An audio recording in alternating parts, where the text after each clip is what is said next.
Greetings, one and all, and welcome back to the Tolkien-centered podcast called Exploring Arda, where Jackson, your host, I almost fumbled over my words there, will be covering a variety of Tolkien's works.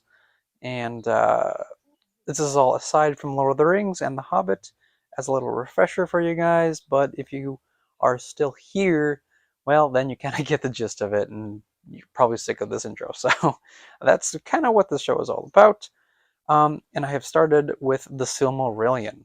Now, I've already gotten a few chapters in, and I've decided for this episode that I'm going to do both chapter 4 and 5, just because chapter 4 is literally a page and a half. So it's going to be very short. So I decided to pretty much mix 4 and 5 together because it just makes sense for me. Otherwise, it's just a 10-minute episode, and it's a 10-minute episode. It's really short. So we're not going to do that for at least this time. So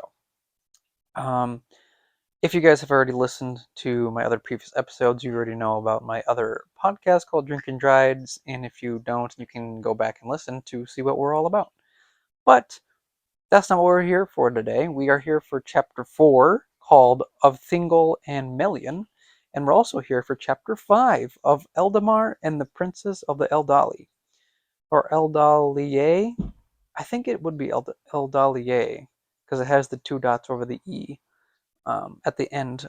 So if you actually have the correct pronunciation for this, reach out to me, because I hope it is Eldalier, because it sounds really cool. But it's just me. So so oh yeah, and another thing before I actually kind of jump into this is that right now there is no background music to this, but I'm also trying to figure out mic situations and music situations, not only for this podcast, but also for my other podcasts. So we're trying new things, buying new equipment, all that fun stuff. So now we can get into the story.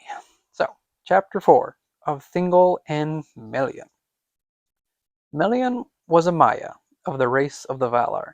She dwelt in the gardens of Lorien, and among all his people there were none more beautiful than Melian, nor more wise, nor more skilled in songs of enchantment. It is told that the Valar would leave their works, and the birds of Valinor their mirth, that the bells of Valmar were silent, and the fountains ceased to flow, when at the mingling of the lights Melian sang in Lorien. Nightingales went always with her, and she taught them their song, and she loved the deep shadows of the great trees. She was akin before the world was made to Yavanna herself, and in that time when the Quindi awoke beside the waters of Cuivennen, she departed from Valinor and came to the Hitherlands, and there she filled the silence of Middle-earth before the dawn with her voice and the voices of her birds. So we get a little introduction of Melian, who we did talk about in the coming of the Maiar and whatnot, and and Tolkien pretty much writes Melian is very important, and well, I mean, so is Thingol as well, but we get a little background story into how she came into Middle Earth and pretty much brought life to it, and was kind of compared to Yavanna in a way, where she brought life into Middle Earth with her songs and her healing powers. So I thought that was actually pretty cool, kind of comparing her and Yavanna having that same spiritual healing to wherever they are, really. So we'll go back to it here again. Now, when their journey was near its end, as has been told, the people of the Teleri rested long in East Beleriand, beyond the river Gelion, and at that time many of the Noldor still lay to the westward, in those forests that were afterwards named Neldoreth and Region. And Region? Maybe I read that wrong. Nope, it says Region. All right, okay. Elwë, lord of the Teleri, went often through the great woods to seek out Finwë, his friend, in the dwellings of the Noldor. And it chanced on a time that he came along to the starlit wood of Nan Elmoth, and there suddenly he heard the song of nightingales. Then an enchantment fell on him, and he stood still, and far off beyond the voices of the Lomelindi he heard the voice of Melian, and it filled all his heart with wonder and desire. He forgot then utterly all his people and all the purposes of his mind, and following the birds under the shadow of the trees, he passed deep into Nan Elmoth, and was lost. But he came at last to a glade open to the stars, and there Melian stood, and out of the darkness he looked at her, and the light of Amen was in her face. She spoke no word, but being filled with love, Elwë came to her and took her hand, and straightway a spell was laid on him, so that they stood thus, while long years were measured by the wheeling stars above them. And the trees of Nan Elmoth grew tall and dark before they spoke any word. Thus Elwë's folk who sought him found him not, and Olwe took the kingship of the Teleri and departed, as is told afterward. Elwë Singolo never came again across the sea to Valinor so long as he lived, and Melian returned not thither while their realm together lasted. But of her there came among both elves and men a strain of the Ainur, who are with Iluvatar before Ea.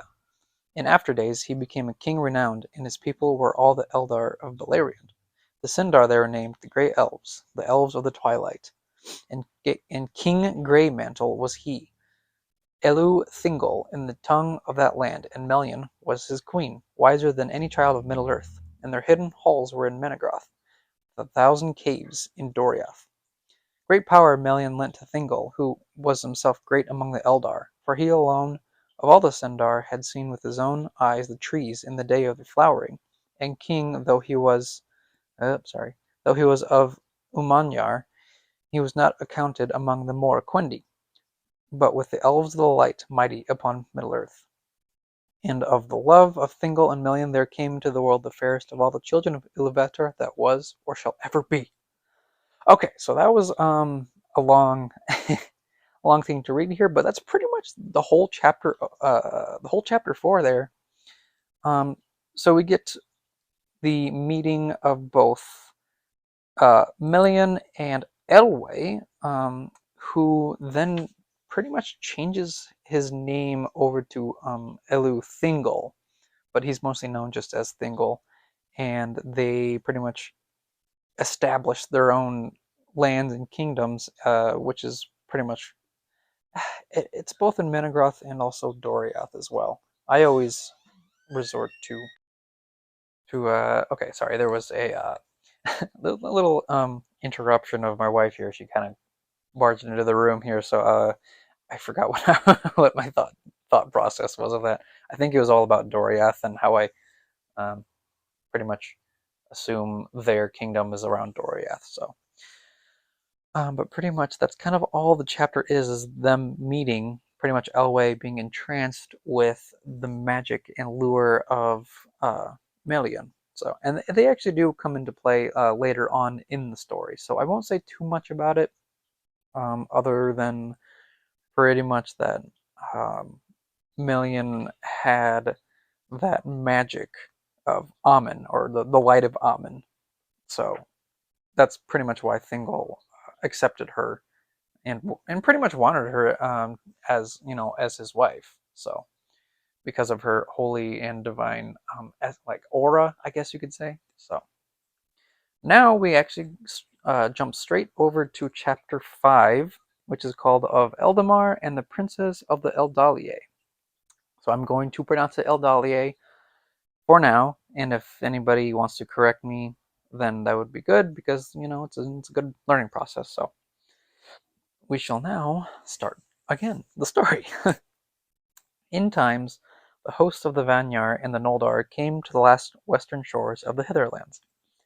In the north these shores in the ancient days after the battle of the powers bent ever westward, until in the northernmost parts of Arda only a narrow sea divided Amen, upon which Valinor was built, upon the Hitherlands. But this narrow sea was filled with grinding ice, because I lost my praise, because of the violence of the frost of Melkor. Therefore Orome did not lead the hosts of the Eldalier into the far north, but brought them to the fair lands about the river Sirion, that afterwards were named Beleriand. And from these shores whence first came the Eldar looked in fear and wonder on the sea. There stretched an ocean, wide and dark and deep, between them and the mountains of Amen. Now Ulmo, by the counsel of the Valar, came to the shores of Middle-earth and spoke with the Eldar who waited there, gazing on the dark waves. And because of his words and the music which he made for them on his horns of shell, their fear of the sea was turned rather to desire. Therefore Ulmo uprooted an island which long had stood alone amid the sea, far from either shore, since the tumults of the fall of Iluin, and with the aid of his servants he moved it, as it were a mighty ship, and anchored it in the bay of Balar, into which Sirion poured his water. Then the Vanyar and the Noldor embarked upon that isle, and were drawn over the sea, and came at last to the long shores beneath the mountains of Aman, and they entered Valinor, and were welcomed to its bliss.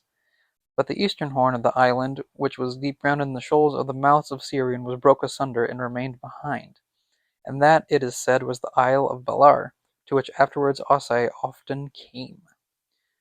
So this is actually a pretty cool image here of actually Ulmo interacting with the elves here, even though he never really goes ashore, as we read earlier. That he's like, oh no, he usually keeps to himself.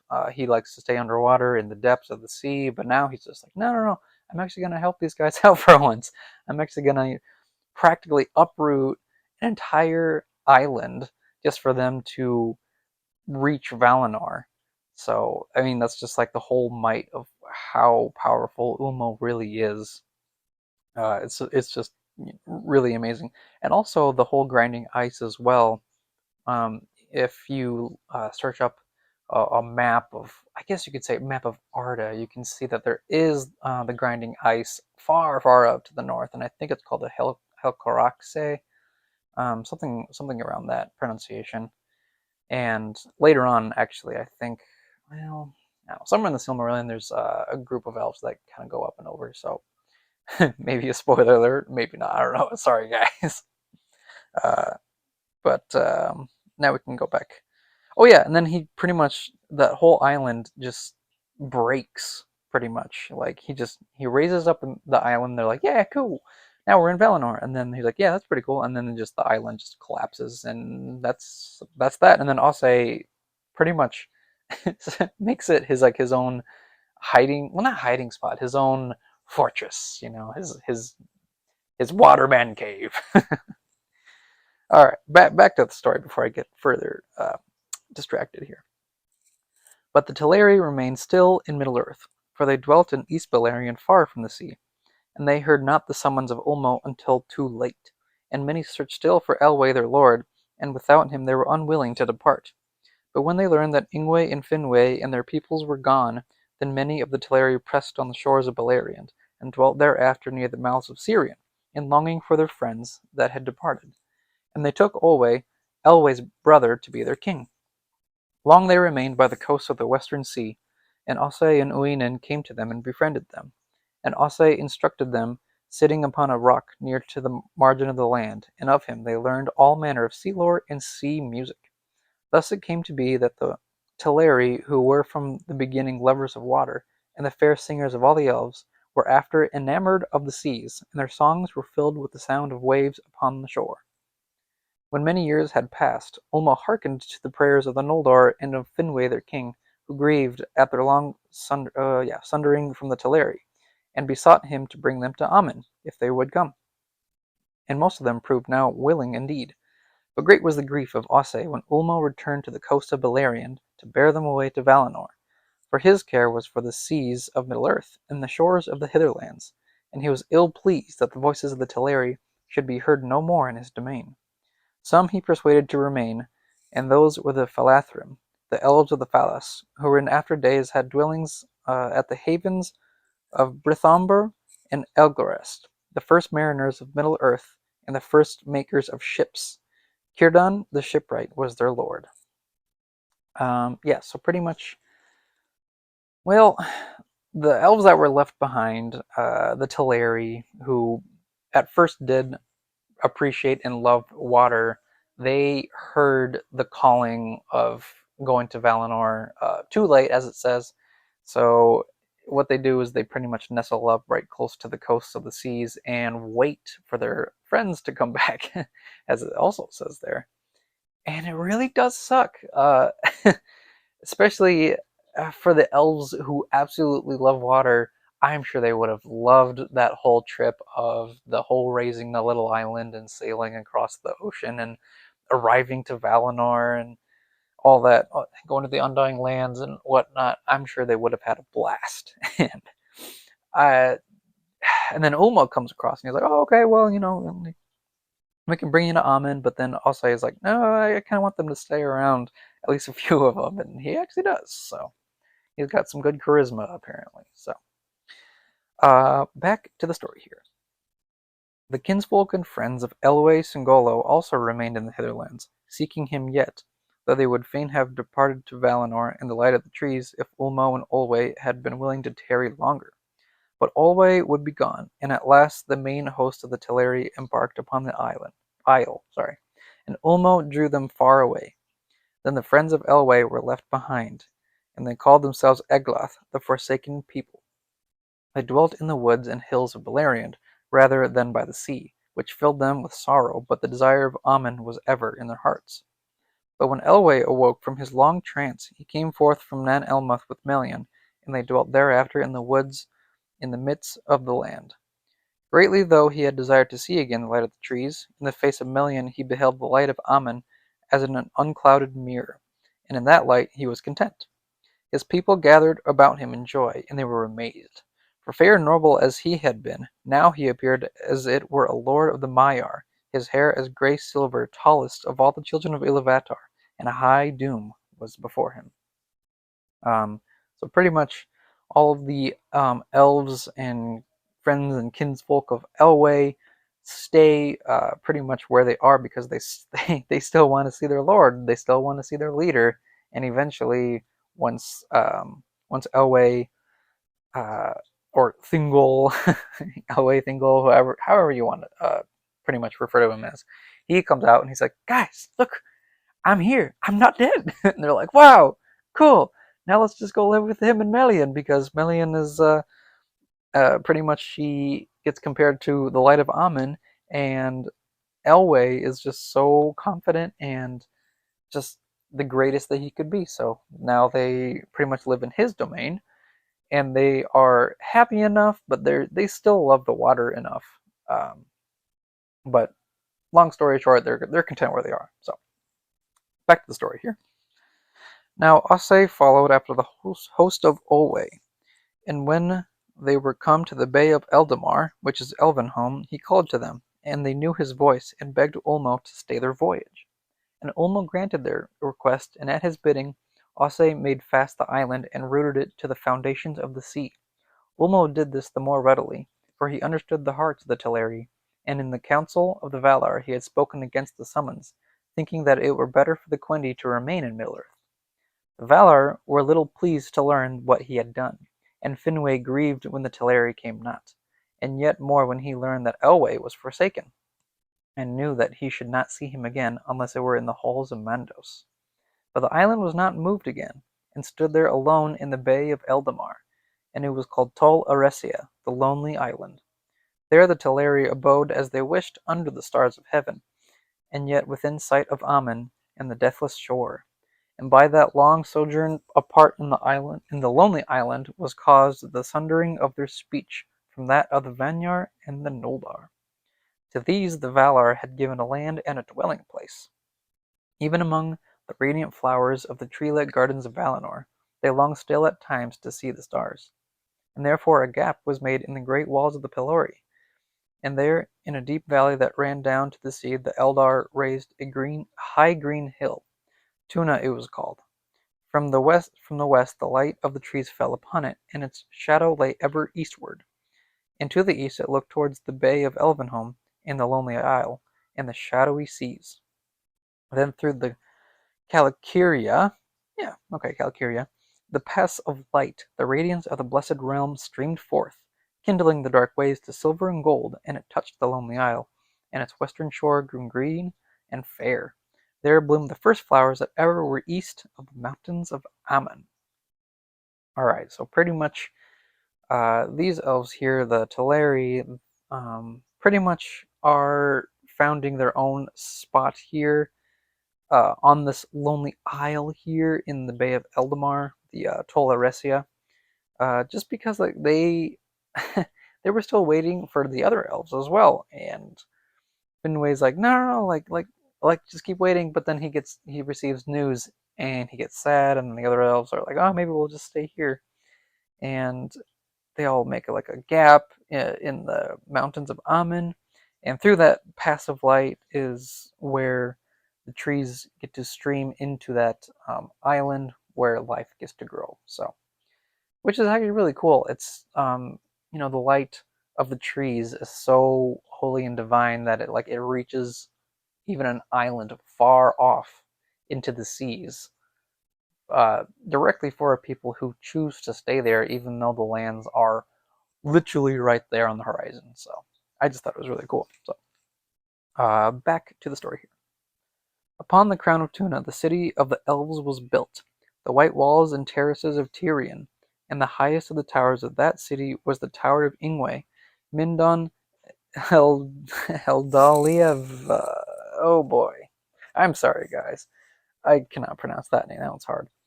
Whose silver lamp shone far out into the mists of the sea. Few are the ships of mortal men that have seen its slender beam. In Tyrion upon Tuna the Vanyar and the Noldor dwelt long in fellowship. And since of all things in Valinor they loved most the White Tree, Yavanna made for them a tree like to a lesser image of Telperion, save that it did not give light of its own being. Galathylion it was named in the Sindarin tongue. This tree was planted in the courts beneath the Mindon, and there flourished, and its seedlings were many in Eldamar. Of these, one was afterwards planted in Tol Eressëa, and it prospered there, and was named Celeborn. Thence came in the fullness of time, as is elsewhere told, Nimloth, the white tree of Numenor. Yeah, so pretty much we get another little paragraph of tree magic. So, which is really cool. How pretty much Yavanna comes over and she's like, "Here, have another tree, and it's gonna be like one of them, but it's gonna have lesser light. And even though it does, you still get a lot of good stuff." So, long story short, again, back to it again here. Manwë and Varda loved most the Vanyar, the fair elves, but the Noldor were beloved by Aule, and he and his people came often among them. Great became their knowledge and their skill, yet even greater was their thirst for more knowledge, and in many things they soon surpassed their teachers.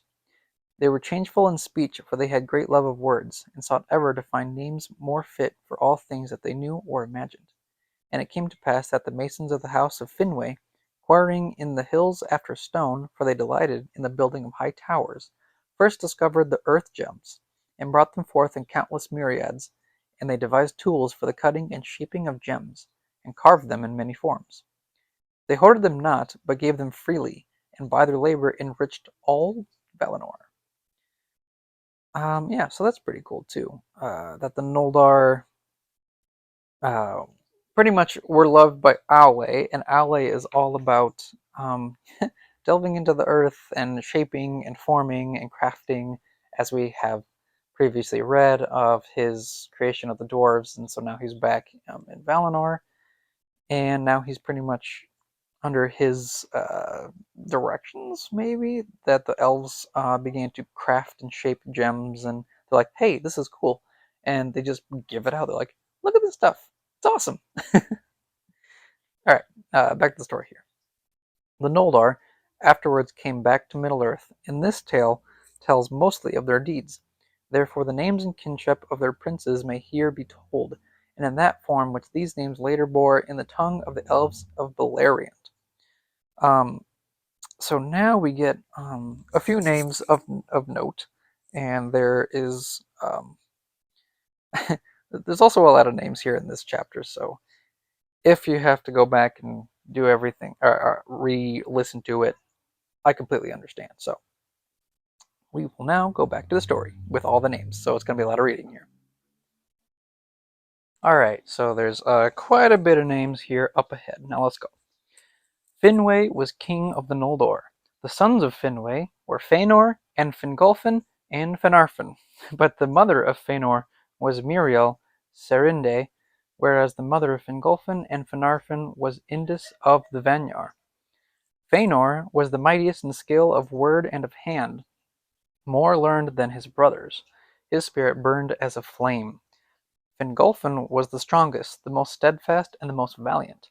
Finarfin was the fairest and the most wise of heart, and afterwards he was a friend of the sons of Olwe, lord of the Teleri, and had to wife Erwin, the swan maiden of Alquilande, Olwe's daughter. So we get first here Finwë and his sons, and for me, I really enjoy Fingolfin and what he does. Also later on in the story, some brave and noble acts, and of course Feanor does something also pretty soon. So, but we can't get into that quite yet. Let's go back into here again. The seven sons of Feanor were Maedhros the Tall, Maglor the Mighty Singer, whose voice was heard far over land and sea, Celegorm the Fair, and Caranthir the Dark, Curufin the Crafty, who inherited most of his father's skill of hand, and the youngest Amrod and Amrus, who were twin brothers, alike in mood and face. In later days they were great hunters in the woods of Middle-earth, and a hunter also was Celegorm, who in Valinor was a friend of Orome, and often followed the Vala's horn. So we get a lot of sons of Feanor, and each of them have their own set of unique and distinct traits, which is pretty cool. I kind of like that. So, back to it here again. The sons of Fingolfin were Fingon, who was afterwards king of the Noldor in the north of the world, and Turgon, lord of Gondolin. Their sister was Aredhel the White. Aredhel? Aredhel? She was younger in the years of the Eldar than her brothers, and when she was grown to full stature and beauty she was tall and strong, and loved much to ride and hunt in the forests.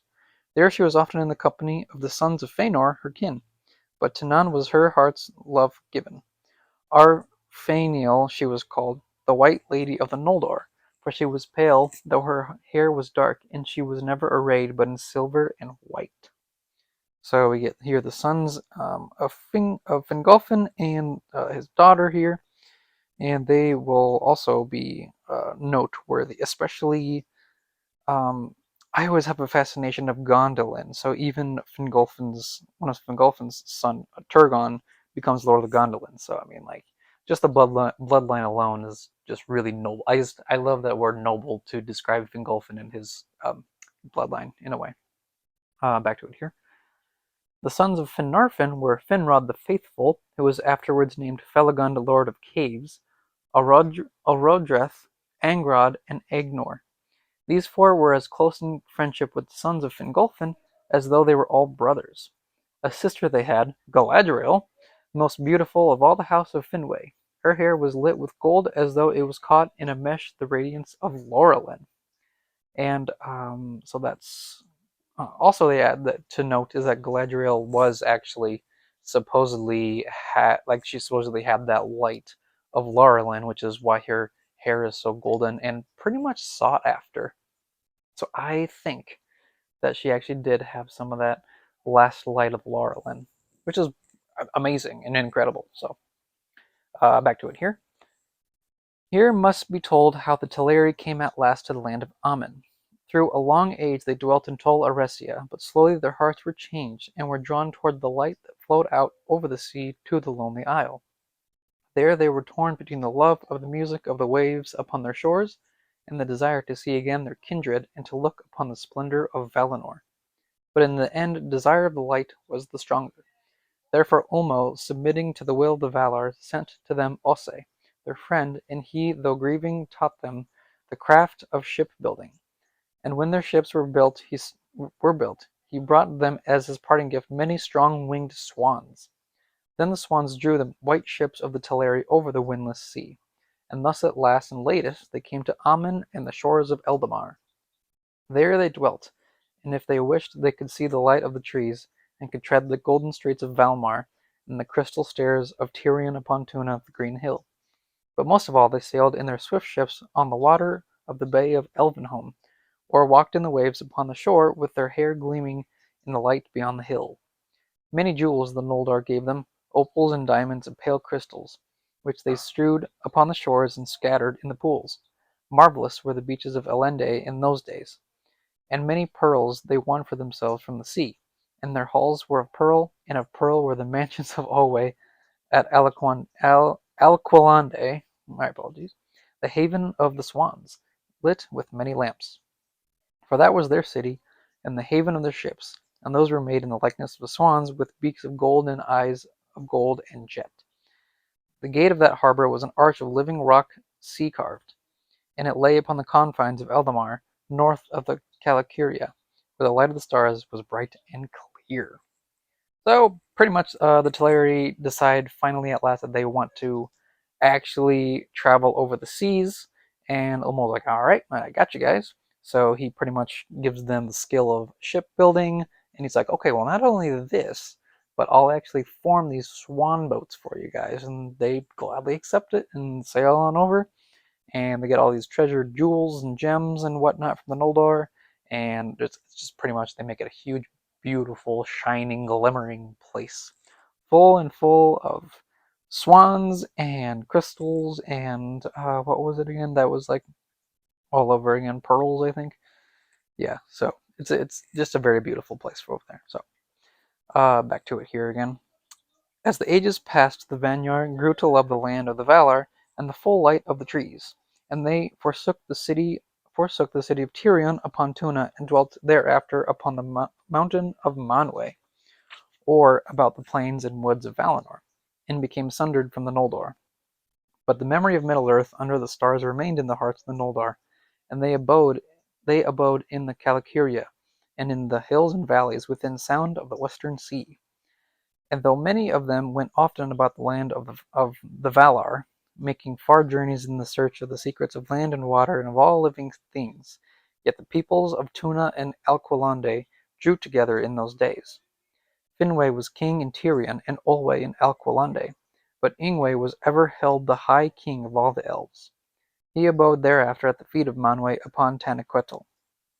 Fëanor and his sons abode seldom in one place for long, but travelled far and wide upon the confines of Valinor, going even to the borders of the dark and the cold shores of the outer sea, seeking the unknown. Often they were guests in the halls of Aule, but Celegorm went rather to the house of Verome, and there he got great knowledge of birds and beasts, and all their tongues he knew. For all living things that are or have been in the kingdom of Arda, save only the foul and evil creatures of Melkor, lived then in the land of Amen. And there also were many other creatures that have not been seen upon Middle-earth, and perhaps never now shall be, since the fashion of the world has changed. All right, so we made it to the end of chapter 5 here. And as a kind of like a last note there, pretty much these elves decide that, like, okay, yeah, like this place is good, but because of the light of the trees, we would rather stay in Valinor and pretty much all the lands that surround it, which definitely makes sense because all of that divine light kind of gives that sense of comfort to them. So of course they would move, and then they're like, okay, now this is our final home. And then we also get to learn more about Fëanor and his sons, and the next chapter also deals with Fëanor as well. But pretty much they are, well, they're kind of explorers in a way, but they want to know what else is out there, that curiosity of the unknown. And that can be good or bad, depending on how you go about it. So, and that is the end of chapter 6. Hopefully my recording here did well enough and picked up my voice. Hopefully it's not too scratchy, and I'm hoping it's clear enough for you guys.